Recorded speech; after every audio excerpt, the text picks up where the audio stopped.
एक खोटं बोलू बाई, दोन खोटं बोलू, दोन खोटं बोलू बाई, तीन खोटं बोलू. 12 चौकी वाडा, दारात गाडी घोडा, घोड्याला खायला पुरण पोळी, बाई रुपेरी थोडा. आडबाई आडोनी आडाच पाणी काढोनी, कळशी भरते सोन्याची सून थोरा मोठ्याची. असं सासर नको ग बाई, नाव नुसतं मोठं, नाव नुसतं मोठं, ज्याचं लक्षण बारी खोट. पैलमा गणेश देवा, माझा खेळ मांडला, करीन तुझी सेवा, करीन तुझी सेवा, मला हवा करतार, चंद्रपोळी चौकडीत माझा संसार. 3 दगडांची चूल फुंकले निखारे, मुठभर जोंधळात सुख माझे सारे. नांदा सौख्य भरे, नांदा सौख्य भरे, नांदा सौख्य भरे, नांदा सौख्य भरे. भाऊजी तुम्ही पण कमाल करता. हो ना. तो शर्ट ललिता त्यांच्या तोंडावर पडला. हो, आणि नंतर मी असं लपवत होते ना त्यांना, तर सारखे वाकून वाकून येऊन बोलत होते त्यांच्याशी. आता वहिनी, आता प्लीज तिखट मीठ लावून दादाला सांगू नको. काय तू आला दादा, काय झालं? आज पहिल्यांदा हे असले आरोप करतोय अंजलीवरती. अंजली कोण? भाऊजी काय झालंय? काय नाही, काही नाही झालं. तुम्ही काय ऐकताय त्यांचं? बरं ते जाऊ देत. ललिता ताईंची तब्येत कशी आहे? नाही, तेवढ्या नीट नाही आहेत त्या, म्हणजे पाय अजून दुखतोय त्यांचा, पण हळूहळू होईल बरा ना. आणि मग नील निरंजन काय म्हणाले? नील आलाय, त्यांच्याजवळच बसलाय. हो, आणि माझ्याकडून जेवणाचं ताट पण घेऊन गेलाय. त्याचं खूप प्रेम आहे आईवर. मला खूप कौतुक वाटतं नीलचं.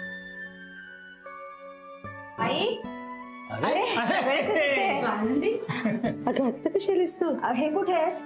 तुम्ही असे वेगवेगळे का आलात पण? अरे ते नुकतीच जेवण झाली. हा, आणि तू आवरत बसली असतील. नाही नाही रे, नीलला धीर निघाला नसेल, तो पुढे निघून आला. हे शक्य आहे, अगदी शक्य आहे. यांची दोघांची जेवण झाली का? ते जेवतच असतील. तू जेवली आहेस ना? तू भेटून घे ना ललिता ताईंना. आलेच. पाय टेकू नको, पायावर भार देऊ नको. सावकाश. खुर्ची घे. नाही, इथेच बसतो ना. खुर्ची घे. पायावर भार नको देऊ ताई. तू इकडे इकडे इकडे. सावकाश सावकाश.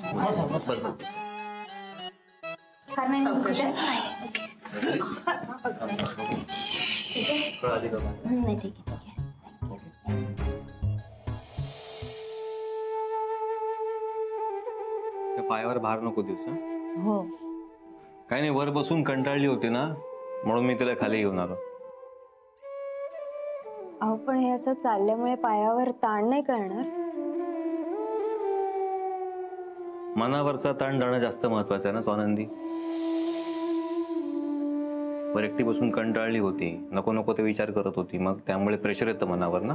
सो म्हणून मी तिला खाली आणलं. नाही नाही, काही हरकत नाही, ठीक आहे. पण तसे आम्ही जाऊन येऊन असतो त्यांच्या जवळ ना. हो, तुम्ही खूपच करता हो माझं, पण तुम्हा प्रत्येकाला आपापली कामं आहेतच ना. आई, तेच माझंही म्हणणं आहे. म्हणजे तुम्ही खूप करता आईचं, आणि तुमच्याकडून कधी काही कमी पडणार नाही हे मला माहिती आहे. फक्त मला एवढंच म्हणायचं होतं ना की तुम्हाला पण तुमचं एक रुटीन आहे, मग तुमचं शेड्यूल जास्त डिस्टर्ब न करता त्यात मला जे काय करता येईल तेवढंच फक्त मी केलंय, बाकी काही नाही. स्वानंदी, तू कधी आलीस? नाही, इंद्रनील काही म्हणाला नाही मला. बरोबरच आलात ना? पण तुम्ही दोघे असे उभे का आहात? बसा ना. हो. नाही नाही आई, आम्ही निघतो, उशीर झालाय खूप. हो. एकत्रच जाता ना दोघं? हो, एकत्र जा. अर्धा पेट्रोल अजून स्वस्त नाही झालेलं. भाऊजी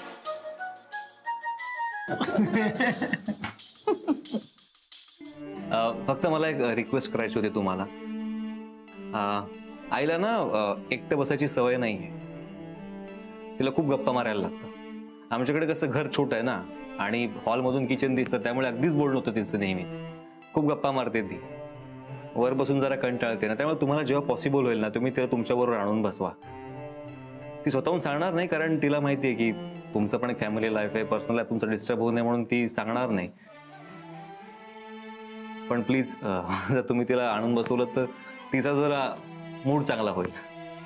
अरे त्यात काय एवढं ललिताताई, तुम्ही काय काळजी करू नका. तुम्हाला जेव्हा वाटेल ना तेव्हा या दोघींना बोलवत जा, त्या तुम्हाला इथं आणतील आणि छान गप्पा मारत बसा. नक्की. निघूया.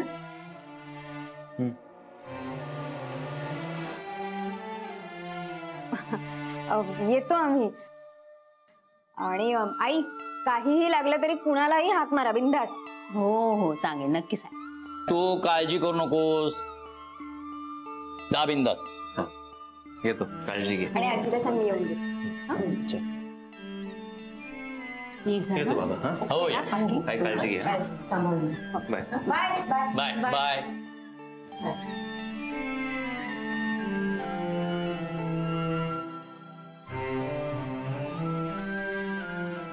चला. तू लगेच का आली पाठीमागे माझ्या? हा, म्हणजे आपण एका पाठोपाठ एक निघालो ना. अशाने गैरसमज होतो घरच्यांचा. नाही, ते तुम्ही रागारागात निघालात ना, म्हणून मी आले. मी काय उगाच चिडलो का म्हणून? नाही नाही, तुमचं बरोबर आहे. मी आधीच आईंना भेटायला यायला हवं होतं, पण ना क्लासमधनं निघायलाच उशीर झाला. मी वहिनींना पण कॉल केला होता, पण वहिनी पण घरी पोचल्या नव्हत्या. भाऊजी नाही आहेत, तुम्ही पण नव्हता, आणि बाबा घरी एकटे होते, त्यात पाऊस होता खूप. मग मी विचार केला की मी माहेरी आले तर घरी खाण्यापिण्याचं कोण बघेल.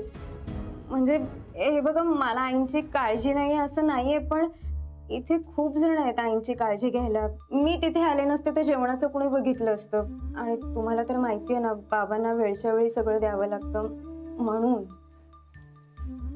मी हा विचारच नाही केला. सॉरी, माझ्या लक्षात नाही आलं. मी उगाच चिडलो आणि म्हणजे निघून आलो. सॉरी. तुम्ही काही न बोलताच निघून आलात. बोलला असतात ना तर मन मोकळं झालं असतं तुमचं. मी चिडलो की मला भान नाही राहत. नाही या, भान होतं तुमचं. मला वाईट वाटेल म्हणून तुम्ही काही बोलला नाही, पण तुम्ही न बोलता आलात ना, मला त्याचीच जास्त भीती वाटते. भीती? हो, म्हणजे कम्युनिकेशन नाही झालं ना की मग गैरसमज निर्माण होतात, आणि आपल्या नात्यात मला नको आहेत गैरसमज. तू आपली काळजी करू नकोस. आपल्या नात्यात कधीच गैरसमज नाही निर्माण होऊ शकणार. मगाशी मी दुखावला गेलो होतो म्हणून, आणि तशी मी चूक केली की मी तुझ्याकडून कोणतेही स्पष्टीकरण न मागता, तुझी बाजू समजून घेण्याचा प्रयत्न न करता संतापून निघून आलो. मी चूक झाली माझी. तुम्ही असं नका बोलू, मला नाही आवडत तुम्ही असं मी चुकलो सॉरी वगैरे म्हटले. मग नीट वागायचं ना. हा, स्वतःला म्हणतोय की मग मी नीट वागलं पाहिजे ना. असं वागून नाही चालणार. बायको समजावून सांगते तरी मी ते समजून घेत नाहीये, उगाच चिडचिड करतोय. कळलं पाहिजे ना कोणाला? मला. असं वागून चालणार नाही. पण तुला कळलं का? काय? आईला काही झालेलं असेल ना तर मग माझं डोकं काम नाही करत. मी सैरबाहेर होतो. मला माहिती आहे, म्हणून आले ना तुमच्या मागे मागे. तुम्ही काय आपली बाईक काढता आणि निघता, माझा जीव इथे वर खाली होतो. चुकलो. उठा बशा. गप्पा. आई आई आई बोल. चला, नाही तर भेटीने अजून इथंच गेले सुद्धा ते मध्ये कधी. इंद्रनीलचं बोलणं फार मनाला लावून घेऊ नका तुम्ही. फार जीव आहे त्याचा माझ्यावर. आणि खरं तर मला माझ्या घरापेक्षा ना इथेच जास्त छान वाटतंय. आमच्याकडे 4 मुलं गेली ना ऑफिसला की त्याच्यानंतर मी एकटीच असते दिवसभर. कंटाळा येतो माझ्या वेळेला खूप.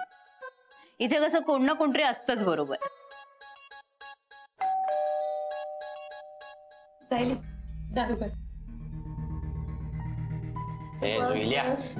स्वतःच स्वतः करत जा की जरा. आता कॉलेजला गेलीस ना.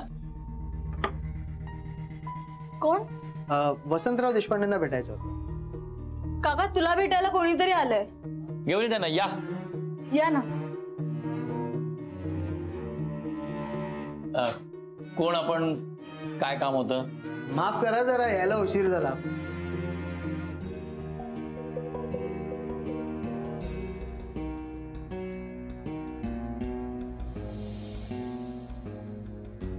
मी ओळखलं नाही आपल्याला. तुम्ही ओळखतच नाहीत मला महेंद्र ठाकूर देसाईने पाठवलं. महेंद्र ठाकूर देसाई म्हणजे ते कापडाचे व्यापारी. त्यांचं माझ्या घरी काय काम होतं? तुम्ही उद्या ऑफिसमध्ये भेटलात तरी चालेल. अहो नाही, काम घरीच होतं. साहेबांनी सांगितलं घरात मॅडम्स आहेत, त्यांच्यासाठी कांजीवरम साड्या वगैरे पाठवले. आणि त्यातल्या त्यात म्हणजे जॉर्जेटचे ड्रेस मटेरियलही पाठवले. बघा ना, आणि एक ड्रेस मटेरियल 4 ते 5 हजारापर्यंत आहे.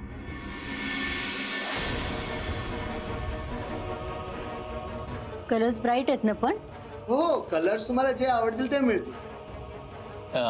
एक मिनिट प्लीज ललिताताई. हो, घरात वेगवेगळ्या एज ग्रुपच्या बायका आहेत. नाही म्हणजे जर अजून काही लागलं तर मग मी साहेबांना सांगतो ना, ते करतील ते.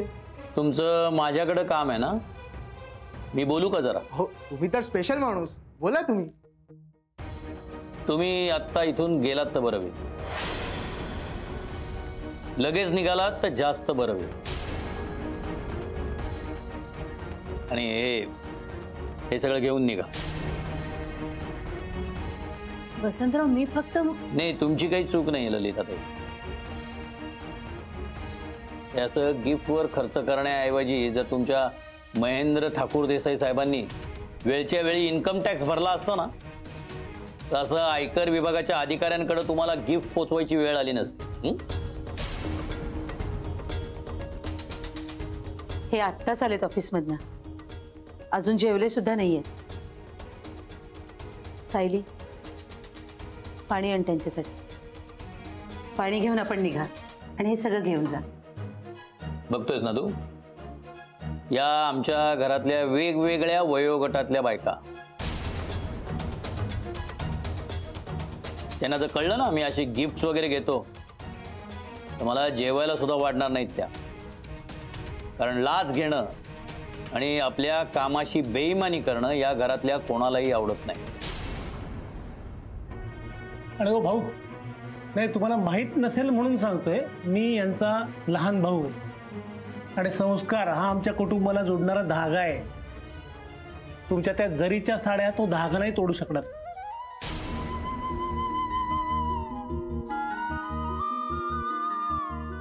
आणि तुमच्या साहेबांना माझा एक निरोप सांग बरं का. म्हणावं, प्रामाणिकपणा हा बाजारात विकत मिळत नसतो. या आता.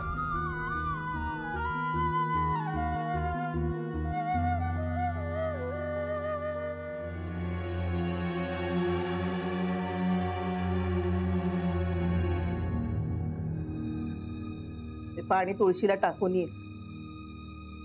दूषित झालेलं पाणी आपल्या पाण्यात नको मिसळायला.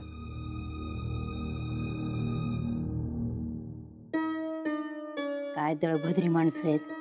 घरात चालून आलेली लक्ष्मी लाथाडली. एवढं मोठं पद आहे पण त्याची किंमत नाहीये माणसाला. काका, तू हे बरंच केलंस म्हणजे ते गिफ्ट वगैरे काही घेतलं नाही. आपण काय करणार होतो त्याचं? आणि म्हणजे सर तुझ्याबद्दल जे काही म्हणाले होते ना, ते आज मी प्रत्यक्षात पाहिलं.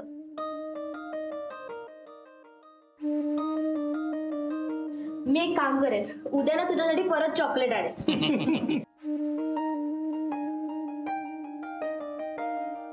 अगं पण त्यात ड्रेस पीस पण होते.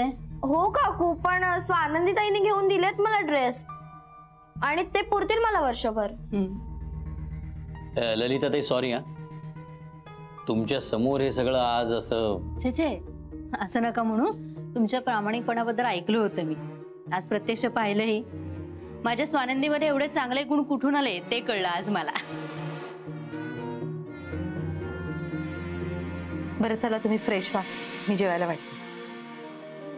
मग बांधते केस. चल, मदत कर उतरायची. मी पण आले जा. काही लागलं तर सांगा मला, मी येते पटकन. हो या.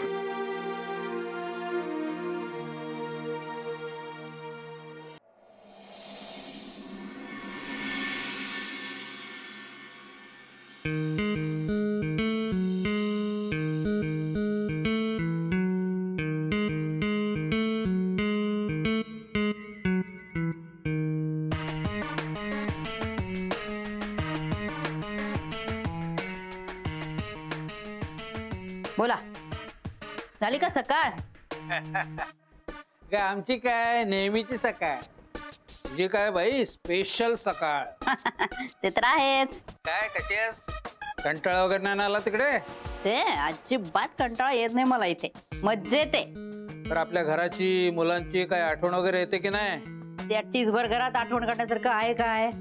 आणि इंद्रदेवची आठवण म्हणाल तर मला त्याची जेवढी आठवण येते ना त्यापेक्षा कैक पटणी त्याला माझी आठवण येते. म्हणून तर खाणं पिणं बायको विश्रांती सगळं सोडून आला होतं की नाही माझ्याकडे. माझी तर आठवण येत नसणारच तुला. तुमचं तोंड पडलं ना ते इथनं सुद्धा दिसतंय मला. आणि तुमची आठवण सुद्धा येते मला. हे काय आहे ना, इथे सगळी खूप शहाणी माणसं आहेत हो. त्यामुळे वेडेपणा करायला कुणी नाही ना इथे, फुकटचे सल्ले द्यायला कुणी नाही, त्यामुळे येते आठवण. बोल बोल, तू बोलून घे. एक दिवस मी निघून जाईन ना कुठेतरी, तेव्हा तुला कळेल माझी खरी किंमत.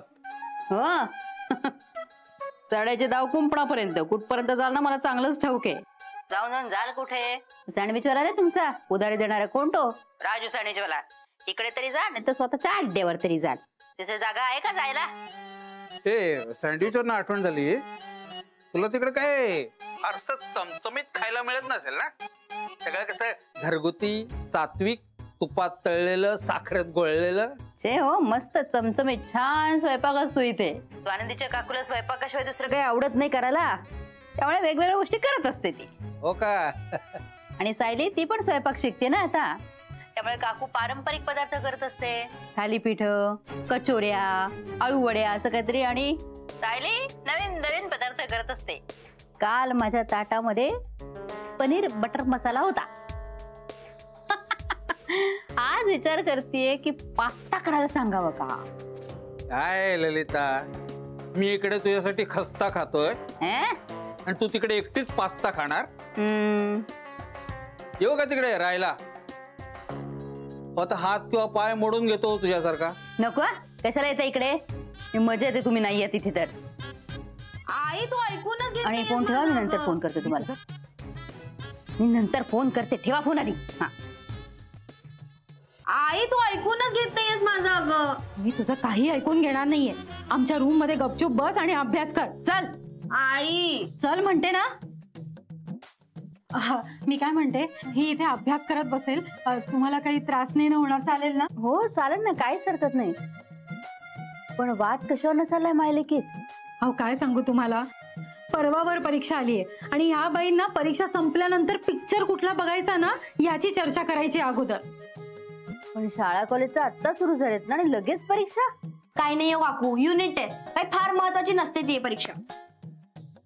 महत्वाची काय नसते? हा अहो फायनलला ते मार्क धरले जातात ना. अगं आई, मी तुला किती वेळा सांगू, मी फक्त ट्रेलर बघणार होते, म्हणजे कळेल ना की कोणती फिल्म चांगली आणि कोणती फिल्म वाईट. तुझं ना आता फार होत चाललंय जोयली. हे सगळं तू परीक्षेच्या नंतर सुद्धा करू शकतेस.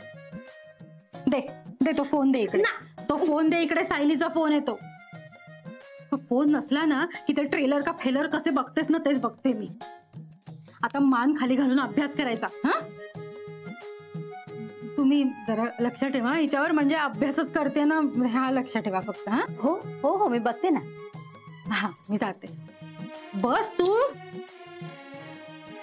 आणि अभ्यास केला नाहीस ना तर जेवायला मिळणार नाही, मी सांगते तुला. ट्रेलरने फेलर बघते सगळे.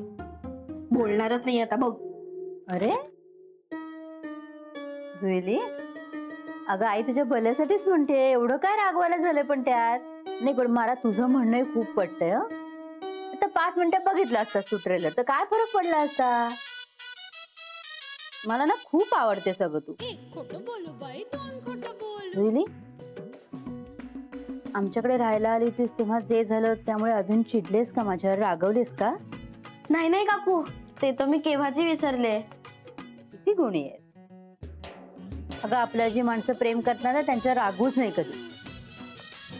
आणि आता तर मीच तुझ्या फायद्याचं काम करून देणार आहे ना. कसला फायदा? ट्रेलर बघायचं ना तुला, म्हणजे मला पटतंय तुझं. 5 मिनिटं ट्रेलर बघितल्याने काहीच फरक पडणार नाहीये. हो ना काकू, बघा ना, आईला कळतच नाही. ते घेऊन गेली आता ती मोबाईल. आता कशावर बघायचं मी ट्रेलर? माझ्या मोबाईलवर. पण आईने बघितलं तर पुस्तकामध्ये ठेव मोबाईल आणि बघ. म्हणजे सपोज ती आली ना तर तिला वाटतं की तू अभ्यास करतेस, नाही का? ये ना. हो.